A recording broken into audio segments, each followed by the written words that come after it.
भारत के पड़ोसी देश नेपाल की सड़कों पर हजारों लोग एक बड़ी क्रांति के लिए निकल पड़े हैं। लेकिन इस महाक्रांति में उत्तर प्रदेश के मुख्यमंत्री योगी आदित्यनाथ की तस्वीरें लहराई जा रही हैं। सीएम योगी को लेकर नेपाल में जबरदस्त चर्चा हो रही है। कई मीडिया रिपोर्ट्स में इसका दावा तक किया जा रहा है।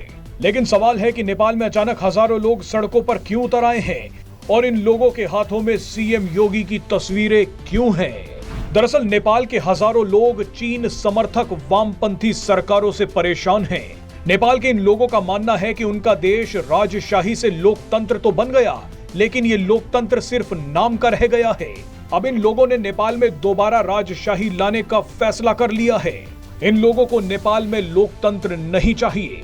जानकारी के लिए बता दें कि नेपाल ने साल 2008 में अपनी 239 साल पुरानी राजशाही को खत्म कर दिया था और नेपाल एक लोकतांत्रिक देश बन गया।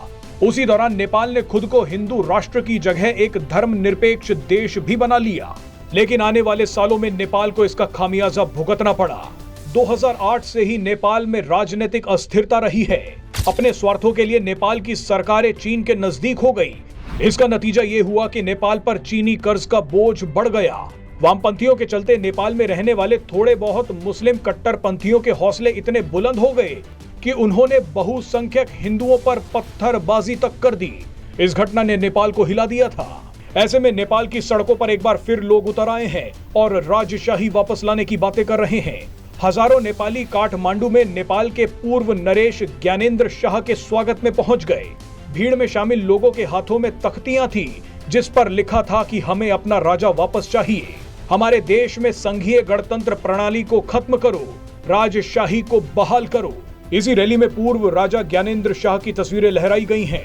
नेपाल के लोग ज्ञानेंद्र शाह को एक बार फिर राजा बनाना चाहते हैं। इसी दौरान ज्ञानेंद्र शाह के साथ सीएम योगी की तस्वीरें भी लहराई गई हैं। बताया जाता है कि ज्ञानेंद्र शाह सीएम योगी की हिंदुत्ववादी छवि को पसंद करते हैं। सीएम योगी की हिंदू धर्म के प्रति निष्ठा को भी काफी पसंद करते हैं।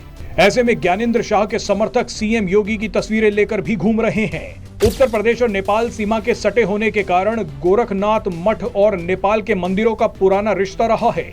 2015 में जब योगी आदित्यनाथ सांसद थे तब वो काठमांडू गए थे और उन्होंने गोरखनाथ पीठ के महंत के तौर पर ऐलान किया कि नेपाल को दोबारा हिंदू राष्ट्र घोषित किया जाना चाहिए।